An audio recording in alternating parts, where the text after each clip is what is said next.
The mountain pass was death's corridor. August 480 BC, Thermopylae, Greece. 7,000 men from a dozen city-states stood shoulder to shoulder, watching the horizon disappear under a dark tide of humanity. King Xerxes of Persia was bringing the largest army ever assembled in human history.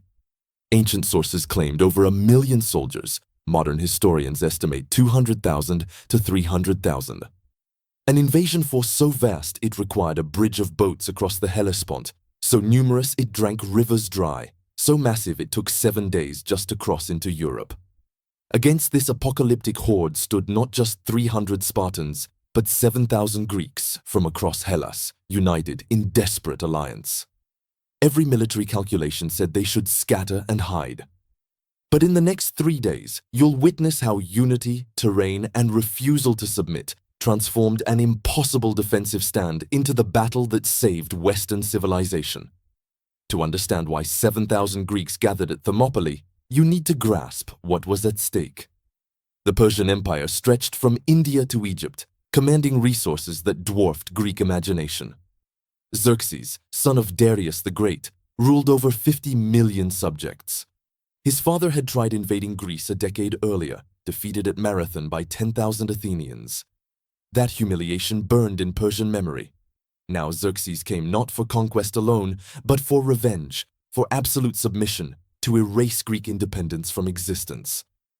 Greece in 480 BC wasn't a nation, but a fractured collection of independent city-states who spent more time fighting each other than cooperating. Athens, Sparta, Corinth, Thebes, Argos, dozens more, each with separate governments, armies, ancient rivalries. When Xerxes' heralds arrived demanding earth and water, symbols of submission, most cities faced existential choice: surrender and survive as Persian subjects, or resist and face annihilation.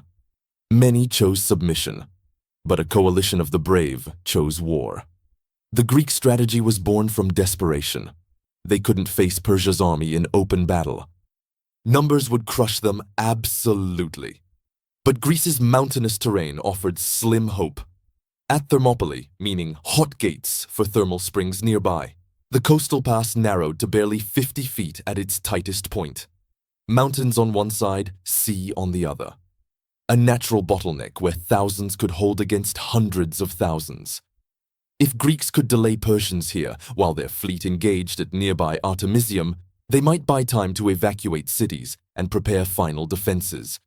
The 7,000 Greeks who gathered at Thermopylae represented the coalition's desperate gamble. 300 Spartans formed the elite corps, professional warriors who'd trained since age 7. But they weren't alone.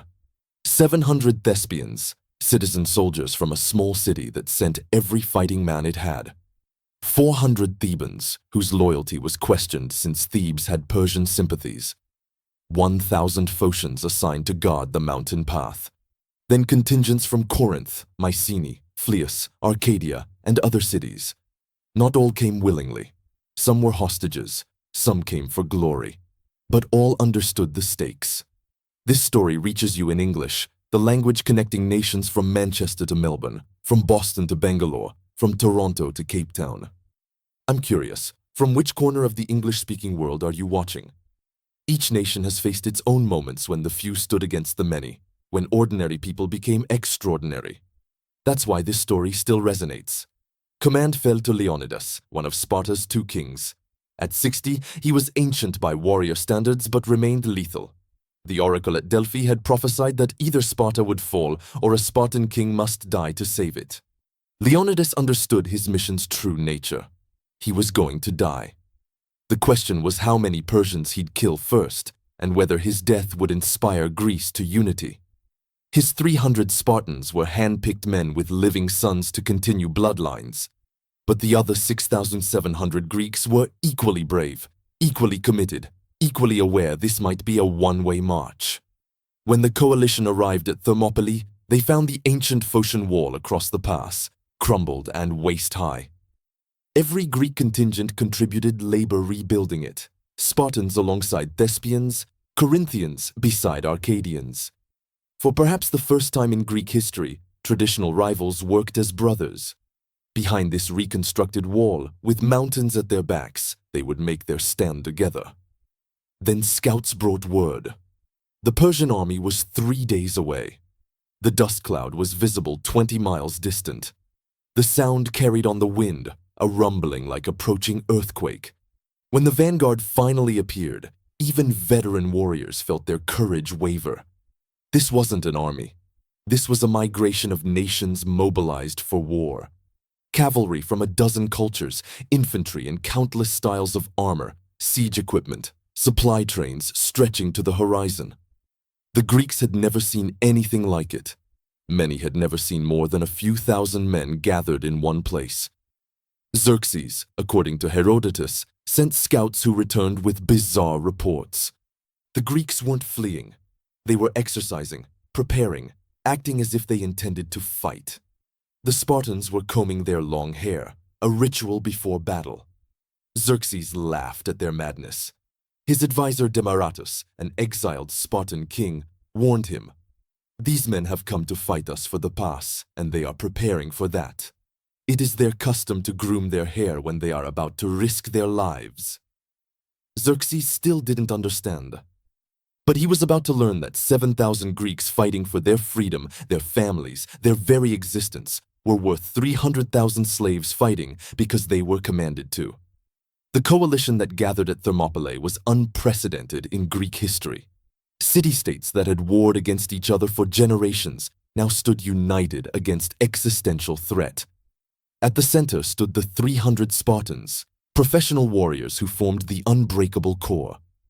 But they were surrounded by 6,700 allies whose courage deserves equal recognition. This wasn't Sparta's battle. This was Greece's last stand. The 300 Spartans were exactly what legend claims, living weapons forged by the Agog system. From age 7, they'd endured starvation, beatings, constant warfare training. By the time they reached full citizenship at 30, they'd spent 23 years perfecting how to kill in phalanx formation. Each wore the iconic bronze Corinthian helmet, crimson cloak, and carried the Aspis shield and 8-foot dory spear. They were identical in equipment and training, interchangeable parts in a killing machine. But more importantly, they were experienced commanders who could coordinate the entire coalition. Beside them stood 700 Thespians, and their story deserves to be shouted from every history book.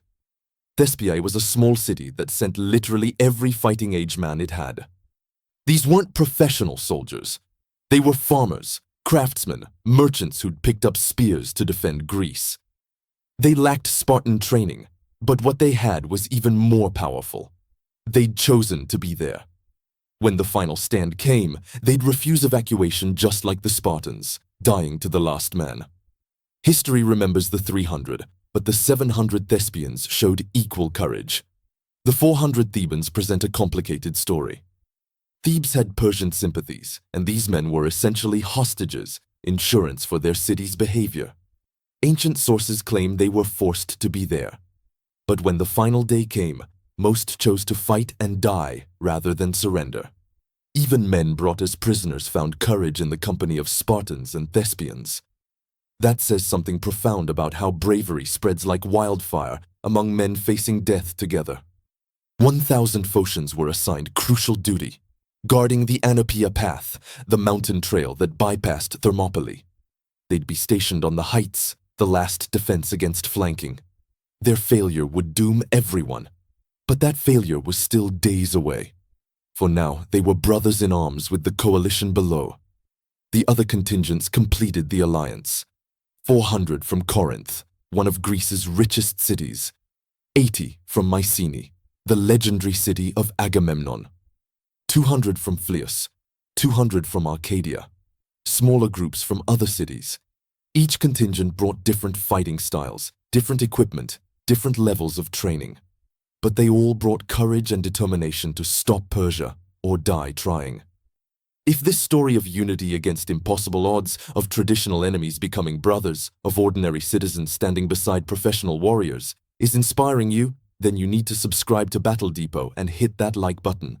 Because what happens in the next 72 hours proves that courage isn't just born, it's contagious. When free men see others willing to die for something greater than themselves, it awakens something primal. Stay with us for this journey. Commanding this diverse coalition was Leonidas's greatest challenge. These weren't all Spartans who'd follow orders without question. These were proud warriors from independent cities, each with their own commanders, their own traditions. Leonidas had to coordinate through respect and example, not just authority. He placed Spartans at the critical center position where fighting would be most intense. Other contingents would rotate through the line, taking turns in the killing zone. This achieved two goals: prevented any single unit from exhausting itself and gave every Greek contingent a chance to prove their courage. Facing this coalition was an army beyond Greek comprehension. Xerxes commanded perhaps 200,000 to 300,000 soldiers from 46 different nations across his empire. Persians, Medes, Bactrians, Indians, Arabs, Ethiopians, Thracians, and dozens more. Each wore different armor, carried different weapons, fought in different styles. It was the most diverse military force ever assembled. But this diversity was also weakness. These men didn't share language, culture, or motivation. Many were conscripts forced to fight. They fought because refusal meant death. The Persian Immortals were Xerxes' elite, 10,000 strong, earning their name from the replacement system that kept their numbers constant. They wore scale armor, carried wicker shields, and fought with spears and bows. They were veterans of countless campaigns, the best Persia had. But even they were about to learn a brutal lesson. Being the best in a slave empire didn't make you equal to free men fighting for their homes. Xerxes himself commanded from a golden throne on a hilltop overlooking the pass. He wore the tall Persian royal crown, robes of purple and gold. He didn't lead from the front like Leonidas. He watched like a god observing mortals, confident in his overwhelming superiority. He'd spent 4 years preparing this invasion, bridging seas, digging canals, assembling this unprecedented force. Greece's submission seemed inevitable, just a matter of time. The Greeks understood their mission clearly. Hold 3 days. That's all the fleet needed at Artemisium to engage the Persian navy. 3 days to evacuate Athens. 3 days to prepare final defenses in the Peloponnese. Could 7,000 men hold against 300,000 for 3 days? On open ground, impossible. But in this narrow pass, with coordination and courage, maybe. Just maybe. As the sun rose on the first morning of battle, Leonidas stood before the coalition and spoke words that unified them all.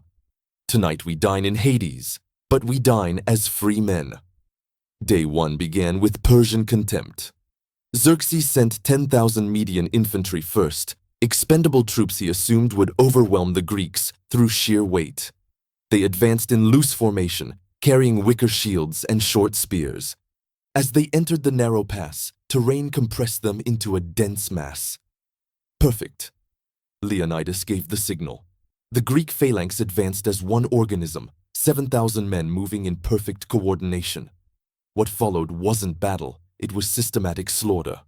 The front ranks were Spartans, their 8-foot spears outreaching Persian weapons by 3 feet. Behind them stood Thespians, then Corinthians, then others, each ready to rotate forward when front ranks tired. The bronze shield wall was impenetrable. Persian wicker couldn't stop Greek spears. Medes died by the hundreds without landing a single effective blow. Those behind pushed forward and impaled themselves on the same spears. Within 20 minutes, the Medians broke and fled, leaving carpets of dead. Xerxes was stunned. He sent Cissian troops next. Same result. Then Psyche cavalry, forced to dismount in the narrow pass. They died just as easily. The pass became a slaughterhouse, blood mixing with dust to create red mud. But the Greeks had discovered something crucial. The rotation system worked. Spartans would fight for 30 minutes, then fall back. Thespians would take the front rank, fighting with fury that matched Spartan discipline. Then Corinthians, then Mycenaeans. Each contingent got their turn in the killing zone. Each proved their courage. Each killed Persians by the score. This coordination was Leonidas's genius. By rotating units, he kept warriors fresh while exhausting Persians who couldn't rotate in the confined space. More importantly, he gave every Greek contingent a chance to prove they were as brave as Spartans. The Thespians fought with particular ferocity, determined to show that citizen soldiers could match professional warriors. They did. By day's end, even Spartans were praising Thespian courage. After hours of failure, Xerxes unleashed the Immortals. 10,000 elite warriors in scale armor advanced with absolute confidence. These were veterans who'd conquered nations. They'd never faced defeat. They were about to experience it for the first time. The Immortals hit the Greek line expecting to break through by sheer professionalism and numbers. Instead, they met Spartans at the center and Thespians on the flanks, all fighting with coordination born of shared purpose. The Immortals pushed harder than any force that day. These were real soldiers who didn't break at first blood. For an hour, the fighting was genuinely contested. But in the narrow pass, Persian numbers meant nothing.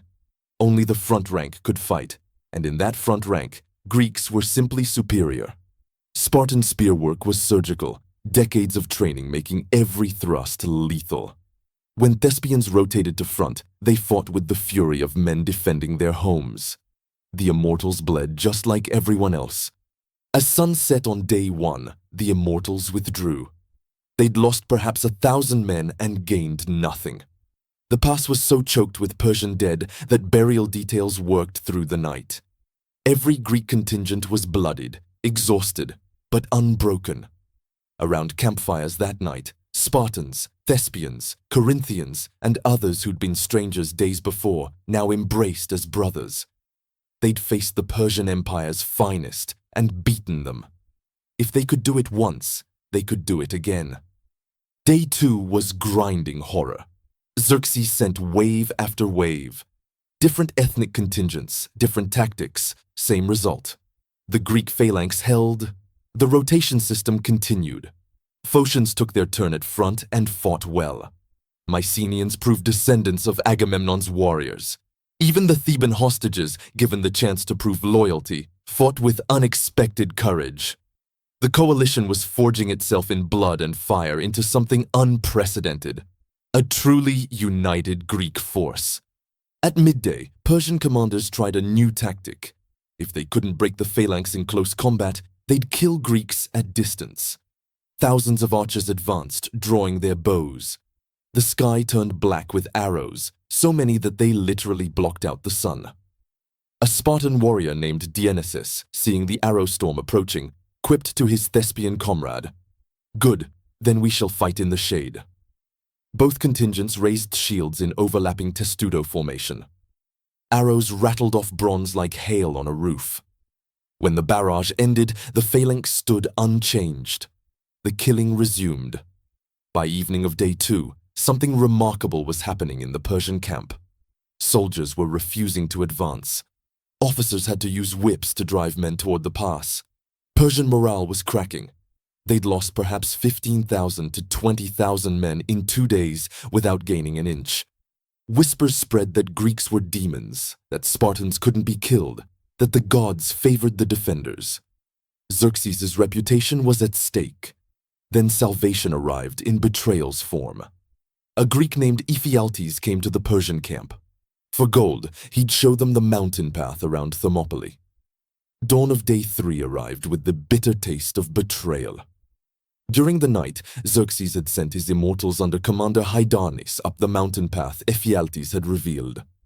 The Arcadia trail wound through the heights behind Greek positions. The 1,000 Phocian guards posted there had one job: hold that path. They failed catastrophically. Ancient sources debate whether they fled at first sight of Persians or retreated to higher ground. Either way, the path was open. By sunrise, Persian forces were descending behind the Greek position. Leonidas learned of the flanking movement from Phocian deserters who came running down the mountain in panic. He immediately grasped the tactical reality. The Greeks were about to be surrounded. The pass that had been their greatest advantage was now a trap. The mission had succeeded. They'd held 2 days, inflicted massive casualties, bought time for naval forces and civilian evacuations. Any rational commander would order immediate retreat while escape was still possible. He called an emergency council with all the Greek contingent commanders. The discussion was tense but brief. The situation was clear. Stay and die, or retreat and live to fight another day. Most commanders argued for retreat.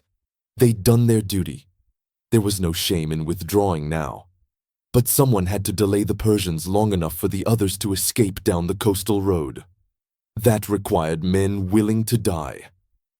Leonidas made his decision. He dismissed most of the coalition.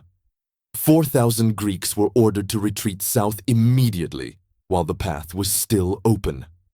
These weren't cowards abandoning their posts. These were warriors being saved for battles yet to come. The 1,000 Phocians who'd failed their guard duty slunk away in shame. The Corinthians, Arcadians, and most other contingents withdrew in good order. They'd fought bravely for 2 days. Now they'd live to spread word that Persians could be beaten, that Greek unity worked. Their survival was as important as those who stayed. But 1,400 Greeks refused to leave. 300 Spartans stayed because Spartan law forbade abandoning a position. To retreat would be dishonor worse than death. Leonidas had come knowing he'd die here. His 300 would share that fate. But the 700 Thespians' choice was purely voluntary. Their commander Thermopylae was ordered to retreat. He refused. His men refused. They'd fought beside Spartans for 2 days, bled with them, killed with them. They wouldn't abandon them now. This was the greatest act of courage in the entire battle. Citizen soldiers choosing certain death standing with professionals. The 400 Thebans were kept, partly as hostages, partly because their loyalty was still questioned. But when the final moments came, most would choose to fight rather than surrender, proving courage transcends politics. So 1,400 Greeks remained. 300 Spartans, 700 Thespians, 400 Thebans. They knew they were dead men. They accepted it. They prepared to make Persians pay the highest possible price. As morning progressed, the Greeks repositioned.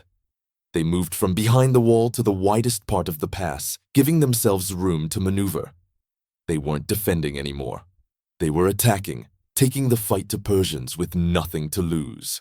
Spartans and Thespians sang battle hymns together, their voices mingling in songs praising glorious death.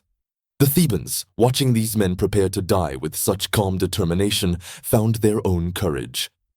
The Persian assault came from both directions simultaneously. Xerxes attacked from the north with overwhelming force.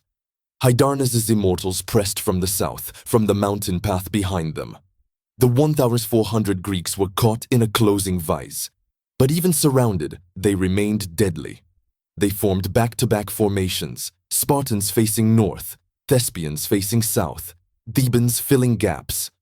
They fought with berserker fury, men with nothing to lose making every second of life count. The carnage exceeded even the previous 2 days. Greeks whose spears shattered fought with swords. When swords broke, they used shields as weapons, smashing Persian skulls.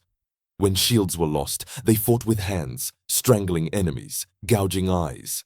Ancient sources describe Greeks biting Persian throats when they had no other weapons.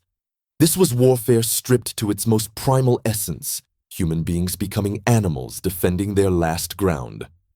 Leonidas fell in the thick of fighting, surrounded by mountains of Persian dead. 2 of Xerxes' brothers died trying to kill him personally. A desperate struggle erupted over his body. Spartans and Thespians fought like demons to recover their king's corpse. Persians pushed just as hard to capture it as trophy. 4 times the body changed hands. Finally, Greeks dragged it back and retreated to a small hillock in the pass. This mound became the Greeks' final redoubt. Perhaps 200 remained alive, most wounded, all beyond exhaustion. They'd been fighting in bronze armor under Mediterranean sun for hours. Dehydration alone should have killed them. But they formed a circle on that hill, shields outward, and prepared to die standing. Spartans, Thespians, and Thebans together, unified in death as they'd been in battle. The Persians had learned respect through blood. They didn't charge the hillock. Too many had died trying to overwhelm these Greeks in close combat. Instead, they surrounded the mound and used archery. Thousands of arrows arced into the sky, falling like deadly rain. The last Greeks died with arrows protruding from every gap in their armor. When Persian soldiers finally approached, they found bodies bristling with so many arrows they looked like pincushions. Every Greek had died facing forward. Not one had wounds in his back. Not one had tried to flee. The cost was staggering. Perhaps 20,000 Persians dead in 3 days, maybe more. Greek losses, roughly 4,000 total, but 3,000 of those had escaped because 1,400 chose to die. The sacrifice had worked. The coalition had bought the time Greece needed. The immediate aftermath was brutal. Xerxes, enraged beyond reason at losing perhaps 20,000 men to 7,000 Greeks, ordered Leonidas's body mutilated.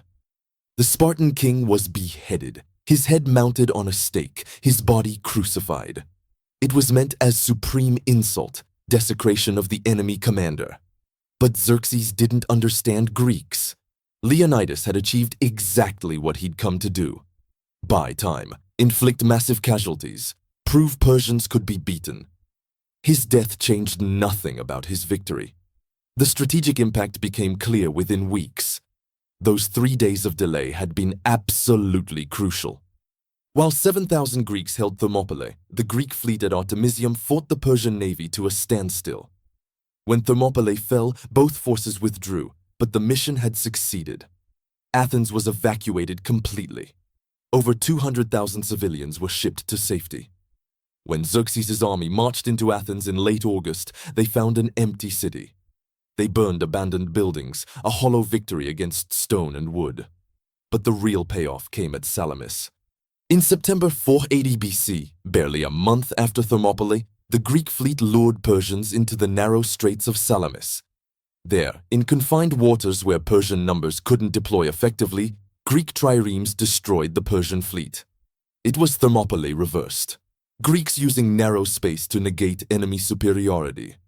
Xerxes, watching from shore as his ships burned and sank, realized his invasion had failed. Without naval supply lines, his massive army couldn't be sustained in hostile Greece. He withdrew with most forces, leaving a garrison under General Mardonius. 1 year later, at Plataea in 479 BC, a united Greek army of 40,000 destroyed that Persian garrison. This time, 10,000 Spartans fought, remembering the 300 who'd bought them this chance. The Thespians sent another force, rebuilding after losing their entire military at Thermopylae. The coalition that had formed at the Hot Gates now crushed Persia's final hope. The threat ended forever. Within generations, Alexander the Great would conquer the Persian Empire entirely. The civilization that seemed unstoppable at Thermopylae fell, while Greek culture shaped the Western world for millennia. The 7,000's legacy transcended military strategy. Their stand proved that Greek unity could overcome any odds. After Thermopylae, cities that had been considering surrender instead chose resistance. The sacrifice of Spartans, Thespians, Thebans, and others shamed and inspired all of Greece. Athens, Corinth, Argos, cities that had been hesitating and bickering, united. The coalition had shown what was possible when Greeks stood together. But history played a cruel trick on most of those heroes. Today, everyone knows about the 300 Spartans. Movies, books, legends celebrate their sacrifice. But how many know about the 700 Thespians who died beside them? How many remember the 400 Thebans, the Mycenaeans, the Phocians, the Corinthians? This historical amnesia happened partly because Sparta had the best propaganda machine in Greece. Spartans controlled their own narrative, ensuring their 300 were remembered while others faded. But the truth matters. The 700 Thespians showed courage equal to any Spartan. They weren't professional warriors raised from childhood for war. They were ordinary citizens who chose extraordinary sacrifice. When given the chance to retreat, they refused.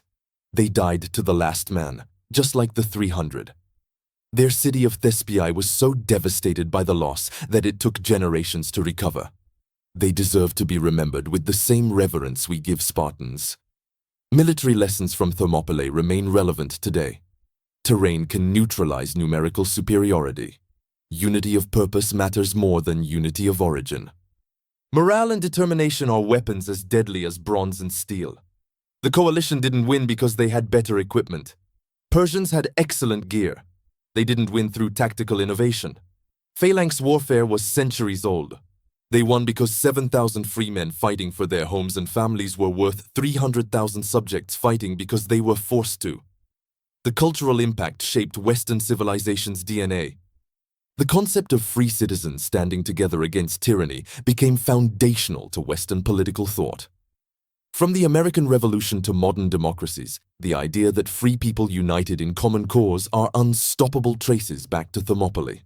Not just to 300 Spartans, but to 7,000 Greeks from a dozen cities who became brothers in the crucible of war. The epitaph commissioned for Thermopylae honored all the fallen, not just Spartans. Here 4,000 from the Peloponnese once fought 3 million. The numbers were propaganda, inflating both sides, but the sentiment was true. This was a coalition victory, multiple city-states fighting as one, proving Greek unity could overcome any threat. If this story of sacrifice, unity, and how ordinary people became legendary heroes has moved you, hit that subscribe button for Battle Depot, smash that like, and comment telling me which country you're watching from and which forgotten heroes from your nation's history deserve more recognition. History is full of unsung heroes whose courage shaped the world. Let's remember them together. 7,000 Greeks proved that free people united in common cause are unstoppable. The 300 Spartans were the spear point, the elite corps that held the line. But the 6,700 allies were the shaft that gave that spear its power. Together, not alone, they saved Western civilization. Together, they showed the world that tyranny, no matter how powerful, will always break against the courage of free men fighting for something greater than themselves.